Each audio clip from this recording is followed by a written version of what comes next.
안녕하세요. 주식의 소리의 애솔입니다. 네, 내일부터 청약이 진행되는 선바이오 수요 예측 결과를 공유하도록 하겠습니다. 기업 분석 영상은 미리 올려드렸으니까 참고하시면 되겠고요. 네, 코넥스에서 코스닥으로 이전 상장하는 기업이었죠.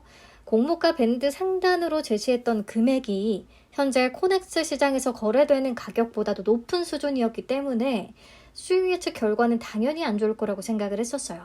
우선 결과 같이 보고요. 그럼에도 청약을 결정할 만한 또 어떤 요소들은 없을지 살펴보도록 하겠습니다. 먼저 경쟁률 보시면 31.93대 1이 나왔어요. 바이오 기업인데다가 코넥스 이전 상장이고 또 코넥스 현재가가 공모가 상단보다 낮은 가격에서 거래가 되고 있으니 기관 투자자들의 선택을 받기는 정말 쉽지 않았겠죠.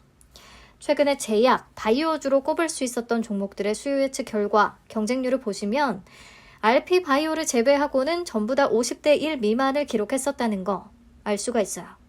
그리고 RP바이오는 사실상 연질 캡슐 회사이기 때문에 제약 바이오로 보기는 좀 어려운 부분이 있기는 하고요. 그러니까 선바이오만의 문제라기보다는 그냥 역시나 하는 수준의 경쟁률이었다라고 볼 수가 있겠고요. 신청가격 분포표 보겠습니다. 공모가 밴드는 14,000원에서 16,000원을 제시했었어요. 보면 밴드 하단 미만을 적어낸 비율이 청약 건수 기준으로 88.24%, 수량 기준으로 83%를 기록했습니다. 거의 대부분이 14,000원도 비싸다고 써낸 거예요. 결국에 공모가는요, 밴드 하단보다 21% 낮은 11,000원에 확정이 됐습니다. 넘어가서 의무보유 확약 비율을 보시면 6개월, 3개월, 1개월 확약을 신청한 기관은 하나도 없었고요.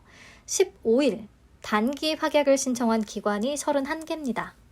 31곳밖에 참여 안 했지만 워낙에 전체 참여 기관 수가 170곳으로 몇 개 없었기 때문에 비율로 계산을 하면 18.24%, 굉장히 높아 보여요. 근데 또 신청 수량 기준으로는 4.19%밖에 안 됩니다.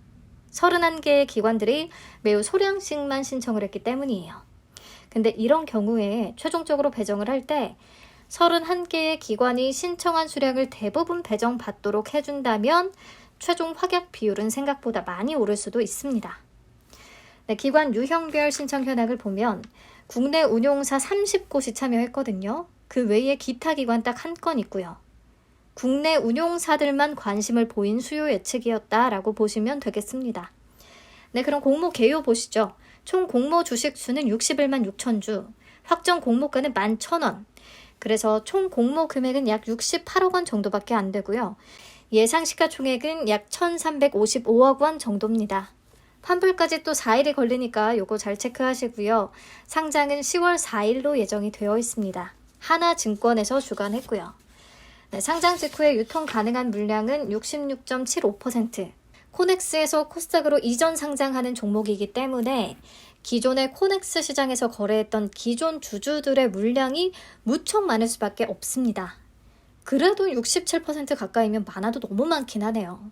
또 금액으로 계산하면 약 904억 원 정도고요. 기존 주주 비율이 61.75%에 달해요.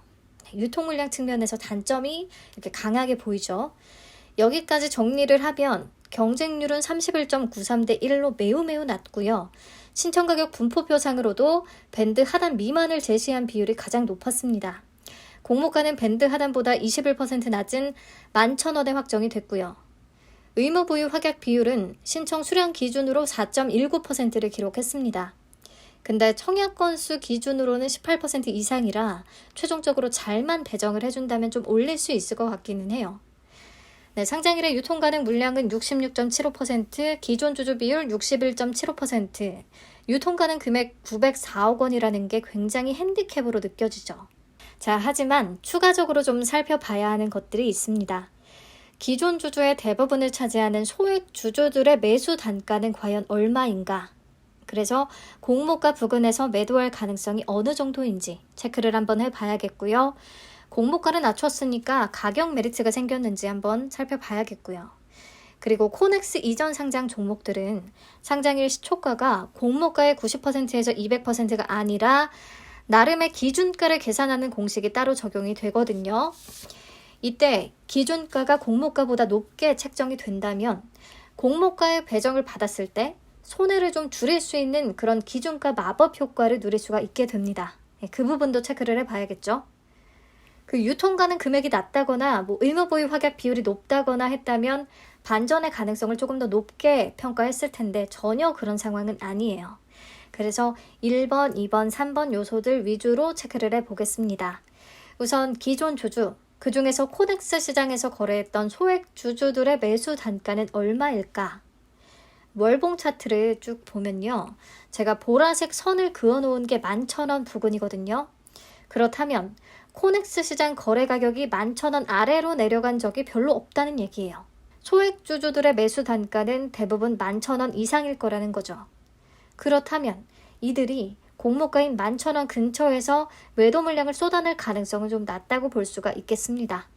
다음, 가격 메리트가 생겼는지 살펴볼게요. 비교 기업들은 22년 반기 기준 최근 4개 분기 합산 순이익을 적용해서 펄을 계산했고요. 선바이오는 22년 예상 순이익 기준으로 펄을 산출했습니다. 예상치를 적용했음에도 펄은 75.28배로 비교 기업들 대비해서 매우 높은 수준으로 계산이 돼요. 그렇다면 여전히 이론적으로 봤을 때 매력적인 가격 수준은 아닙니다. 하지만 차트상으로 보자면 지지받고 있는 가격대가 1,200원 정도거든요. 그러면 11,000원은 그리 부담스럽지 않은 가격일 수는 있겠습니다. 물론 갑자기 전저점을 깨고 급락할 수도 있겠지만요. 우선 그렇고요. 코넥스 이전 상장의 기준가 마법이 통할지 한번 보시죠. 코넥스 이전 상장의 경우 상장일의 시초가는 기준가의 90%에서 200%로 결정이 됩니다. 기준가는요, 적어놓은 공식에 따라 계산이 돼요.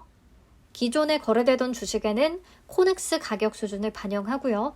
새롭게 공모하는 주식에 대해서는 공모가를 반영해서 계산된 가격이 상장일의 기준가가 되는 거죠. 근데 예외가 있어요. 이 기준가가 적용되지 않고 그냥 공모가가 그대로 사용되는 경우가 있습니다.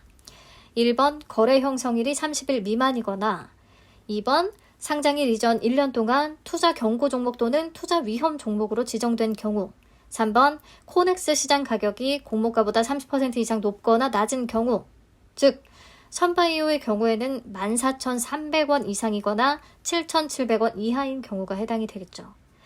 이때 기준가는 공모가가 되는 겁니다. 우선 선바이오는요 1번과 2번에는 해당하지 않거든요. 그러면 3번은 어떨지 봐야겠죠. 코넥스 시장 가격부터 계산을 해야 합니다. 코넥스 시장 가격은 코넥스의 최종 30거래 형성일 종가 산술 평균과 최종 거래 형성일의 종가 중에 낮은 가격에 결정이 됩니다. 선바이오는 상장일이 10월 4일이기 때문에 전 거래일인 9월 30일 포함 30거래일 종가 산술 평균과 9월 30일 종가 중에 낮은 가격에 결정이 될 거예요. 문제는 우리가 9월 23일에 청약을 마쳐야 되니까 그 이후의 주가까지를 고려할 수가 없다는 거죠. 우선 9월 21일까지의 종가 평균은 16,400원이에요. 공모가인 11,000원과 격차가 꽤 벌어지죠. 근데 이 산술 평균과 9월 30일 종가 중에 낮은 가격으로 결정이 된다고 했잖아요. 그렇다면 오늘 종가인 15,500원 정도에서 큰 움직임이 없거나 아니면 수요 예측 결과를 반영해서 내일부터 주가가 급락한다면 코넥스 시장 가격은 9월 30일 종가가 될 확률이 높습니다. 그렇겠죠? 그러면 9월 30일 종가가 14,300원 이상이면 코넥스 시장 가격이 공모가보다 30% 이상 높게 되는 거잖아요. 이렇게 되면 기준가는 그냥 공모가가 된다고 했죠. 기준가 마법 따위는 존재하지 않게 되는 겁니다. 그래서 9월 30일의 종가가 11,000원 초과 14,300원 미만이면 가장 좋을 것 같아요. 기준가 마법을 노려볼 수가 있거든요. 당연히 14,000원에 가까울수록 기준가 마법의 효과는 매우 커지겠죠. 예를 들어 9월 30일 종가가 12,000원에 마무리가 됐다. 그러면 코넥스 시장 가격은 12,000원이 될 거예요. 30일간의 종가 평균과 12,000원 중에서 낮은 가격에 결정이 될 테니까. 그러면 이 식에 12,000원을 대입해서 계산을 해보는 거죠. 그럼 기준가는 11,950원으로 계산이 되거든요. 공모가 11,000원보다 950원이나 높은 거죠. 그러면 상장일의 시초가 범위는 11,950원의 90%에서 200%인 1,760원에서 23,900원이 될 거고요. 이때 좋은 점이 뭐냐면 기준가가 공모가보다 높다 보니까 상장일에 시초가가 하한가를 간다고 해도 마이너스 폭이 얼마 안 된다는 겁니다. 공모가 대비해서는.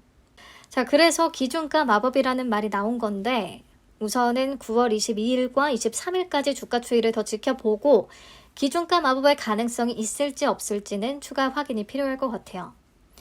내일 갑자기 하한가를 찍거나 이틀 내내 급락세를 보이거나 이러면 기준가 마법의 가능성은 낮아질 수밖에 없거든요. 이틀 동안에 12,000원이 무너지지 않는다면 그래도 기준가 마법 가능성이 좀 존재하지 않을까 싶네요. 그 뒤로 무너져 버리면 할 말이 없는 거고요. 자, 그러면 정리해 보겠습니다. 소액 주주들의 대부분은 공모가인 11,000원보다 다들 좀 비싸게 산 것 같다. 그러면 11,000원에서의 매도 물량은 많지 않을 수 있다. 가격 메리트는 이론적으로는 전혀 싸지 않고요. 차트상으로 그나마 1,200원 부근에서는 지지를 해주는 그런 모습이 나타나고 있어서 공모가가 좀 부담스럽진 않은 것 같다라는 거. 기준가 마법은 9월 30일 종가가 11,000원 초과 14,300원 미만이라면 효과를 누릴 수 있을 것이다. 당연히 14,300원에 가까울수록 그 효과는 커지겠죠. 그래서 쭉 봤을 때 저라면 청약하는 이틀 동안의 주가가 무지막지하게 급락하지 않고 어느 정도 버텨준다면 9개월 환매 청구권이 붙었다는 점과 월봉상 11,100원은 매우 저점 수준이라는 거, 그리고 소액 주주들의 매수 단가가 11,000원 이상이라는 거, 플러스 기준가 마법의 가능성, 플러스 주요 파이프라인 중에 하나인 구강 건조증 치료제 뮤코팩의 미국 비교 임상 결과가 잘 나올 것 같다는 얘기가 있어요. 올해 안으로 나올 것 같다고 하거든요. 물론 회사 측에서 흘러나온 정보일 테니까 100% 믿을 순 없지만 이거 외에도 또 독일 에보닉사를 통해서 화이자 코로나 백신용 피의주 유도체를 공급하고 있었잖아요. 에보닉이 공장을 증설했다고 하고 그만큼 화이자 백신용 수주가 증가할 것이라고 얘기를 하고 있어서 이런 부분에도 좀 기대를 걸어보며 어느 정도는 참여해 볼 수 있지 않을까 싶습니다. 코스닥이 10% 이상 급락하지만 않는다면 9개월 동안 손실폭을 10%로 제한할 수가 있으니까요. 조금 천천히 지켜보면 한 번은 터지지 않을까라는 지극히 개인적인 생각입니다. 괜히 저 따라서 청약하지 마시고요. 청약하는 이유를 본인이 스스로 설명을 할 수 있을 때 청약하시는 게 좋겠습니다. 네, 배정 물량과 청약 한도 화면 통해서 확인해 주시고요. 우선 22일과 23일 이틀 동안 주가 추이를 확인하는 게 중요하겠습니다. 많이 무너지지 않기를 바라면서 영상 마칠게요. 오늘도 함께 해주셔서 정말 감사합니다. 편안한 밤 되세요.